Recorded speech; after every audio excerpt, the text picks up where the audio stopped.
We got tweets. Elgin. Big game. Elgin still doing it. Elgin Baylor, the best small forward ever played for the Los Angeles Lakers.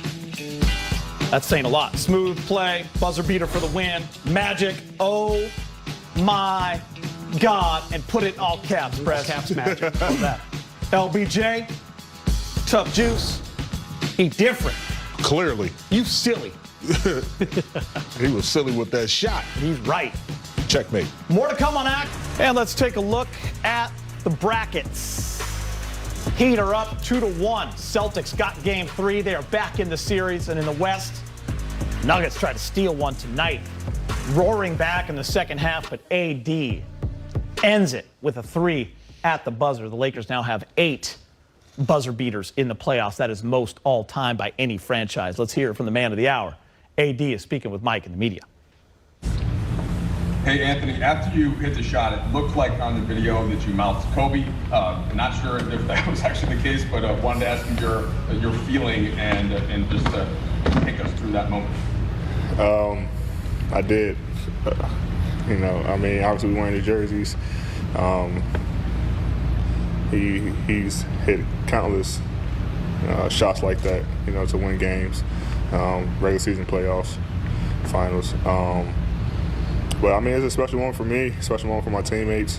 I told Bron that in LA, right before the hiatus, against the Brooklyn Nets, and same spot, slightly different play, and I missed a shot, and I was upset at myself. And he said, "Man, we gonna live or die with you shooting that shot." And I got the same opportunity tonight and was able to make it. But it's a special moment for me, special moment for the team, especially in a situation like this. Trying to go up 2-0 against a special team who's great competitors and going to fight for the entire 48 minutes. So to do something like that, in the jerseys we wore tonight, it just makes it even more special. Game 2 of the Western Conference Finals, 3-pointers win the game. How close to that was a dream of Anthony Davis growing up in Chicago? How much of that kind of moment comes up? It's a huge dream. To make it, even better, you kind of wish you was in Staples tonight with the fans, that support us all year. But still to be in that moment and hit a shot like that is still a dream. I've never hit a game winner like that before, so to hit it like that and to be a 3, it's a special moment for me. Something I'll let soak in for the next couple hours, and then tomorrow try to get ready and prep for game 3. But being around Bron and Duz and all the other guys, they for sure gonna let me make sure I hear about it at least for the rest of the night. So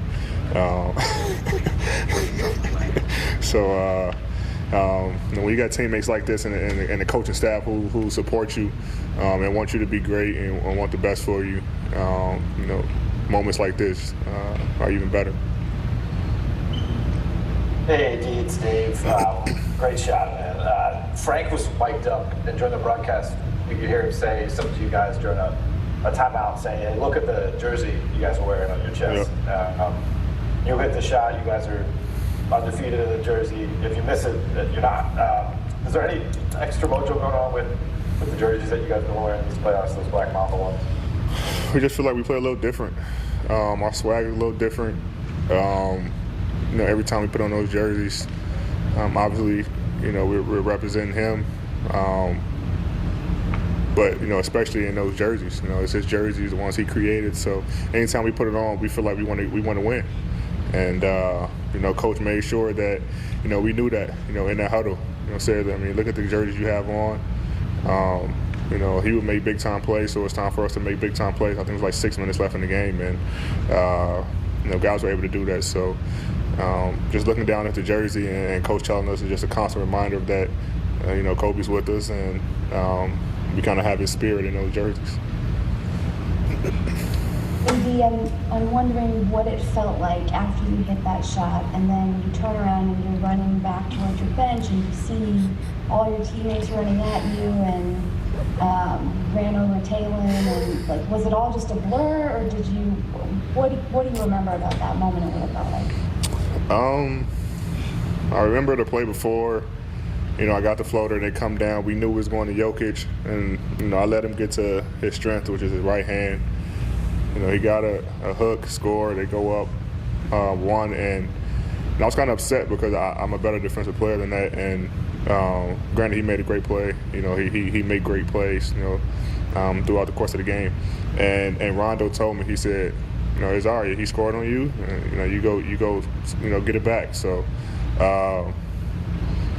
came off, made the shot, and then the first person I saw was swished.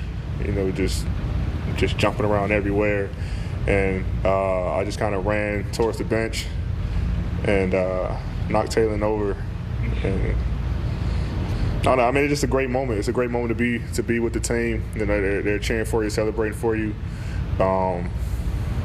Like I said, it'd be even special. It was in Staples, with our fans. But to have the guys that we have, the brotherhood that we have on this team, the support, that I have, and, every player I have on this team, from ownership to the coaching staff to, the training staff, to the players, everybody's one big family. And to be here and, cheer for me and support me through that shot, and then, after we celebrate is the special moments like this that you keep forever.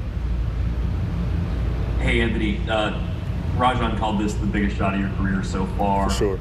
You're obviously on this stage. It's the Lakers, a franchise. Obviously, you know it, you get it. Is this what you wanted when you left New Orleans and when you were looking for a change? And is this the sort of kind of moment and experience that you were looking for? It's for sure the biggest shot of my career. And when I left, I just wanted to be able to compete for a championship. And I know that moments like this comes with it, especially being in LA, the biggest market in basketball. I know the quote unquote pressure is going to be on us, going to be on me, especially the first year. With everything that happened last year, and then also playing alongside Bron, I know he gets criticized more than any basketball player ever. So just being able to play alongside him, and he kind of helped me with all this quote unquote pressure, going out and playing. You guys seen that in Game 5 of the Rockets, where he comes to me at the scorer's table and talks to me, when I was struggling. So just going out there and just playing basketball, he makes it a lot easier for me. But just being able to want this, type of pressure, type of spotlight, and go out and play in big games and make, big time plays and big time shots for my team. So it was definitely what I wanted, and the job is definitely not over until we're able to, win a ring. I mean, that's when it's over, and that's when the task is completed. So I mean, it was a big shot. Like I said, we were celebrating for a couple hours, but this team fought. They could have easily won this game, and we got to get ready for Game 3. All right, Kyle Goon. Thanks, Keisha. AD, both Frank and LeBron brought up the shot you had against Brooklyn did not go in. How much has that shot influenced in the months since your ability to kind of get ready for taking another shot, getting another look just like that? I mean, Bron, I tell you, the first 4 days, I was talking to him like, damn, I should have made that shot for you. Like, I got to make that shot for you. And he was like, man, you're fine. But I put more pressure on myself than anybody. I feel like every shot I take is supposed to go in, and I have enough confidence in my shot to make those type of plays. And then I knew that I was going to have an opportunity, tonight to make, almost that same exact shot from the same exact spot. And this time, I think just missing that shot and making a 3 earlier from that same exact spot just gives me a lot of confidence. Having this team giving me a lot of confidence in shooting the ball. Coach wanted me to shoot more threes. Having the confidence in me to shoot those. So in situations like that, having this team, and this coaching staff who believes in you to make plays like that, and to draw plays up for you or things like that to make you take those big shots. Puts a lot of confidence in myself and confidence in in my game where I can go up and make those type of plays. All right, just a couple more here. Rachel? Is there anything about being at this level that you didn't expect? Kemba Walker said the other day that despite all his experience in the league, now that he's finally in the conference finals, just that every possession mattering so much. Is there anything that you've noticed despite being around the league for so long? Yeah, I mean, he's right. Every possession does matter. 24 turnovers tonight. I mean, we gave them 24 more possessions. I mean, we turned the ball over. We got to get shots at the rim, and things like that matter. Details matter. Because now teams will make you pay. And we can't afford to. Teams are already good enough. To get this far that they're going to make plays, and when we, have mistakes defensively, breakdowns offensively, not sprinting back on defense or whatever, and we get them, extra points, then we make it a lot harder for us to win a game. So, like I say, teams are great at this level, who made it this far. Players are a lot better than teams you might see in the first round. So you never want to give them extra possessions, and this guy to my left is a constant reminder, of how we should play and the details and what it takes to win championships. And he constantly preaches that in the timeouts and in the film room because he's been there. And we want to be there too. So details matter, and possession. It's definitely a possession game when you get this late in the playoffs. All right, last two. We're going to have Dan and then one on Zoom. Eddie, you mentioned details. Sometimes on a play like that, some of the details get lost. How good was the pass from John? Especially as you're moving? And were you surprised how clean it looked? I think Doe wanted to come in and make that pass. Obviously, him and Brown are our best passers on the team. But I knew if I had a look, clean look to come off, he was going to put it on the money. And, I mean, it's crazy because he had Jokic's like 7 feet, right? He had a footer on him, and instead of throwing a chest pass that some people would make, it probably got deflected. He threw a bounce pass, where he couldn't get to it, and it landed right in my hands. And I'm not sure what happened on the backside with their defense, but, when I came off and I saw nobody was in front of me, it was really just about taking your time and knocking down the shot. But he threw a great pass, and like I said, it's my job on this team, along with Bronze, to make plays like that for us. All right. Last question, Brad Turner. Congratulations, AD. The last 20.8 seconds after Jokic made the shot, take us through those times, because Caruso misses a shot, Danny gets his shot blocked, we don't have time left, Rondo comes in, shot. Those last 20.8 seconds, what was that like? What was going through the whole team's mind?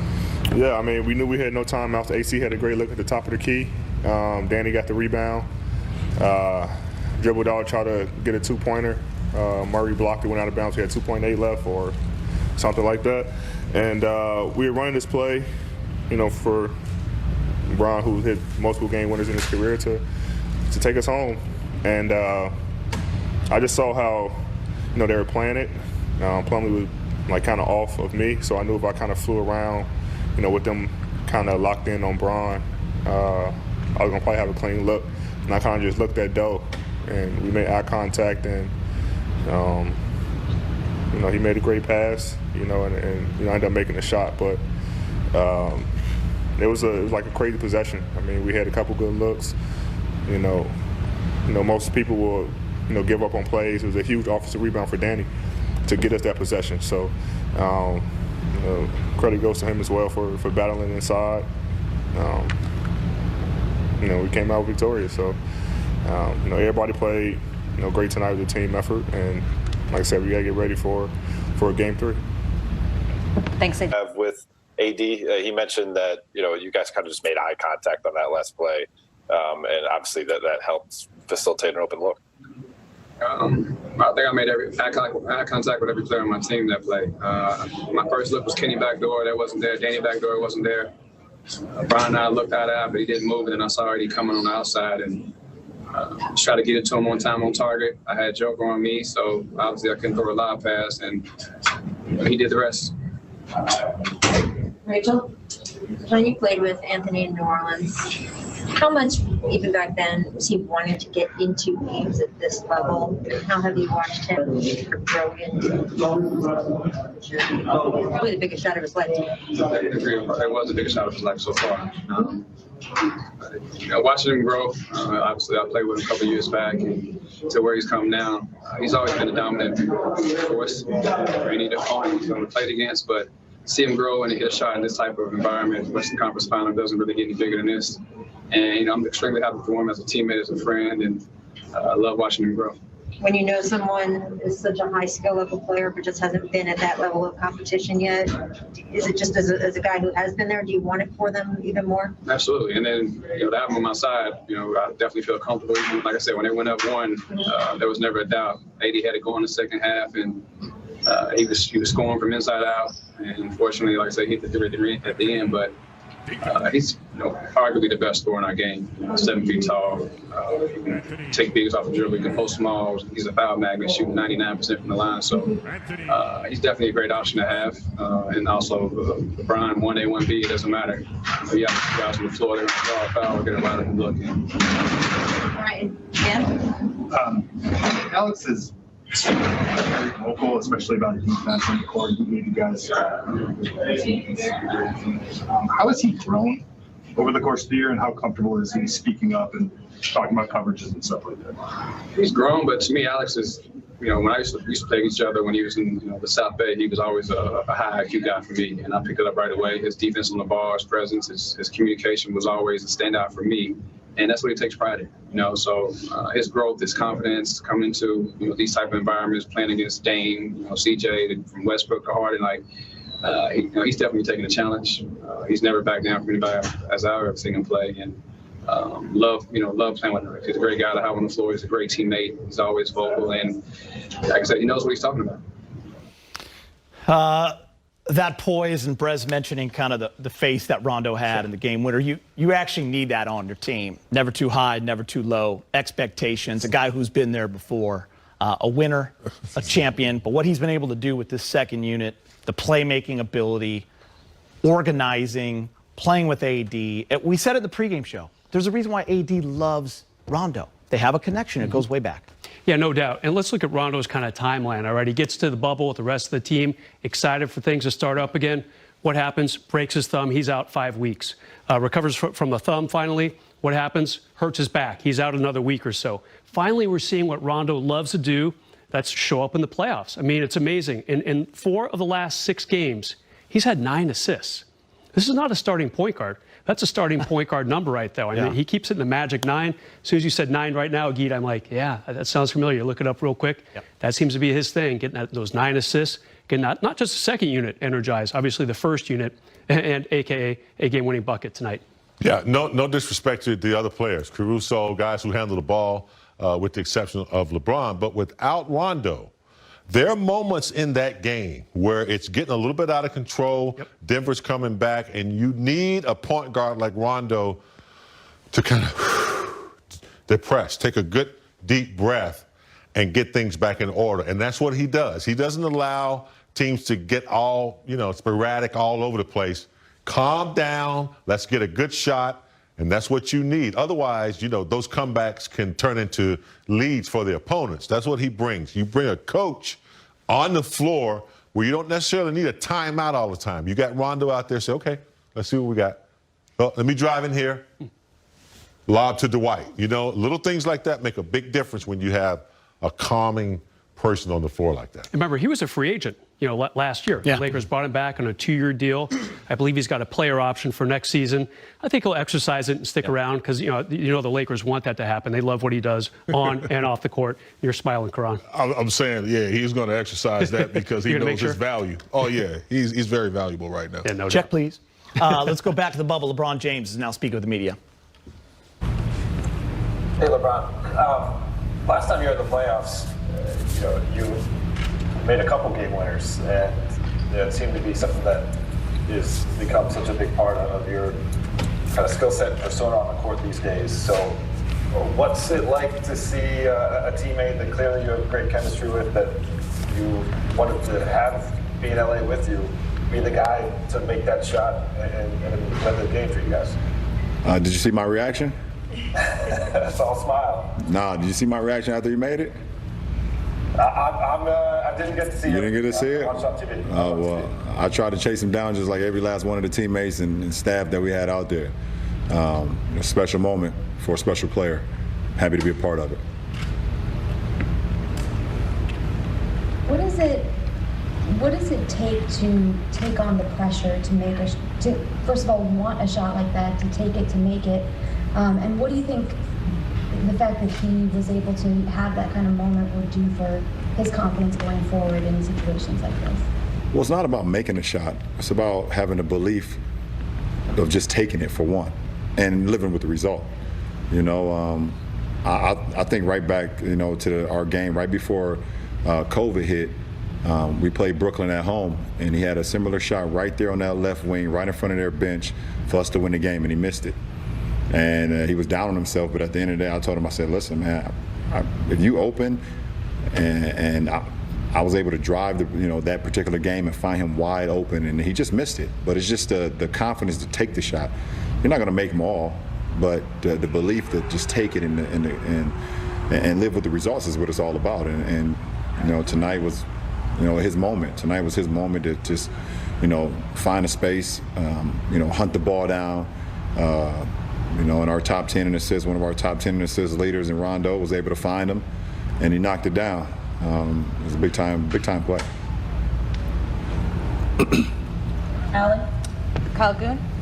Even before that, he and Jokic were trading buckets. I mean, were you just getting a sense that he was sort of rising to that particular duel even before that game-winning shot? No, it's not about an individual matchup. It's about us trying to execute and him just coming through for us. And, you know, that's what he did. It wasn't, okay, you know, Joker, your turn, my turn. Well, no, it was just about playing the game and finding ways to try to make an impact. And, you know, obviously those two big shots he had at the end, one was the floater to take the lead, and Joker was able to get the tip in, and then he comes back with the three. You know, just big time plays, like I said, for a big time player. Okay, Rachel? LeBron, AD is the kind of player who had a skill set to do this for a long time, but that he is now with a team that is at a championship level, competing for a championship, competing for conference finals. What do you think that's like for him to finally get to be in the big moments that match the skills that he has? I don't know. It's definitely an AD question, but just happy to have him. I know what he brought to the table. I know what he's about. I know his skill set, and you know, that's why I wanted him here so badly. Chris? Well, you guys didn't have a timeout on the last play right there. How were you able to talk about a scenario in which something like that could happen before? No, that's what this floor right here that we're on right now is all about. It's the practices, it's the shoot-arounds, and we talk about every single scenario possible. Up 3, down 3, up 2, down 2. Do we have a foul to give? Do we not? Do we have a timeout? Do we not? Are we going full court, half court, BOB, which is baseline out of bounds, SOB, sideline out of bounds? You know, you talk about all those things. And if you want to be a championship ball club, you have to be able to do that on the fly. So knowing that we didn't have a timeout, we were able to get into a situation, into a set that we've worked on in practice and get right to it. And the first option was for me if Doe saw me over the top. If not, the AD flashes, and the rest is history. Dan? LeBron, you said it's not making the shot, it's taking it.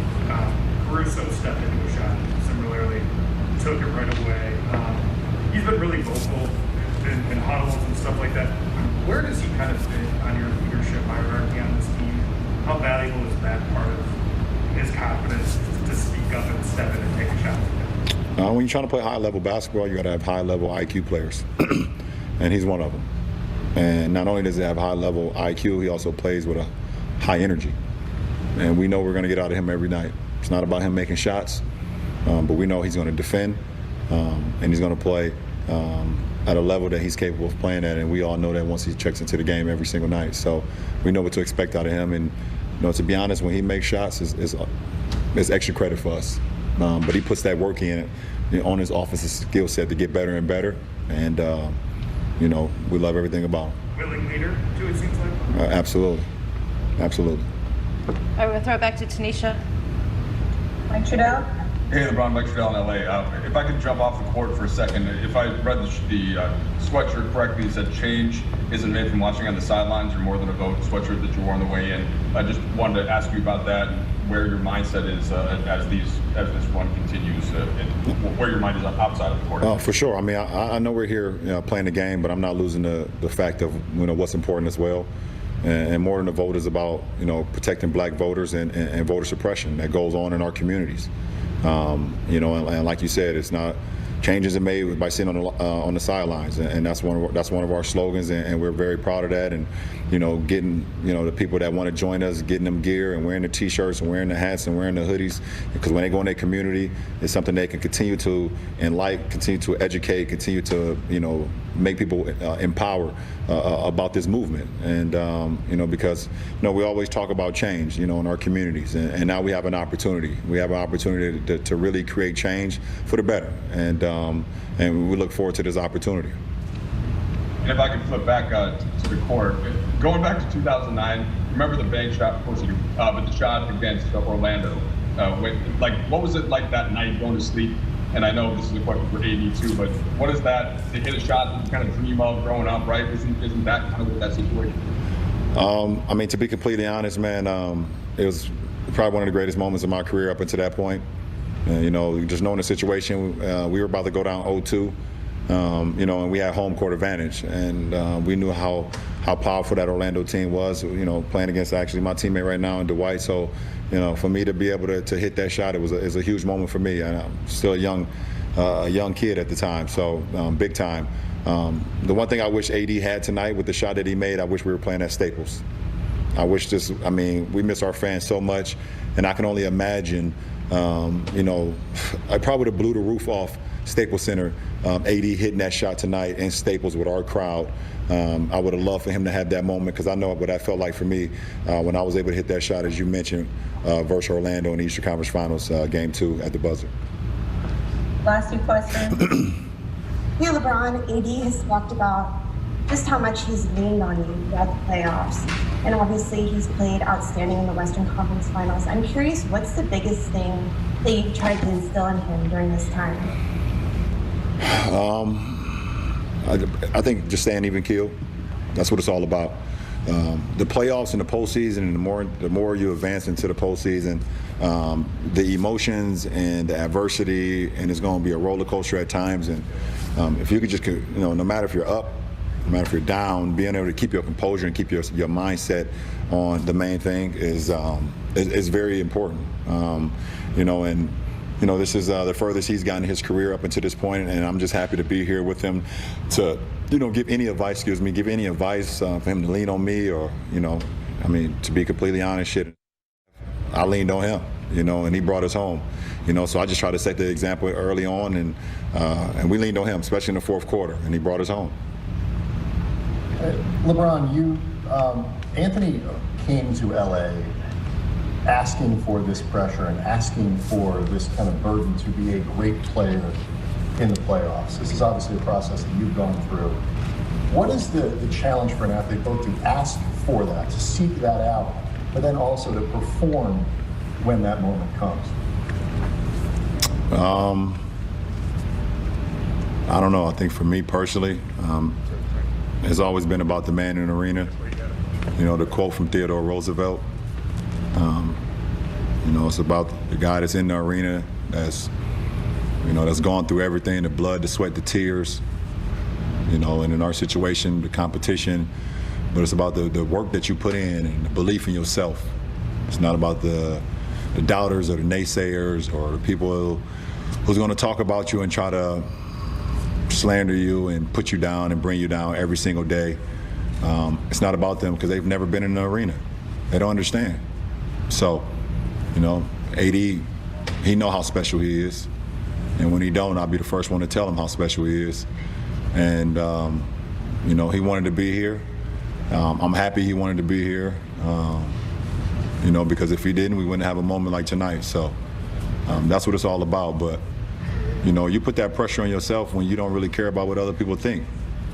Because what other people think it doesn't really matter, because they don't understand.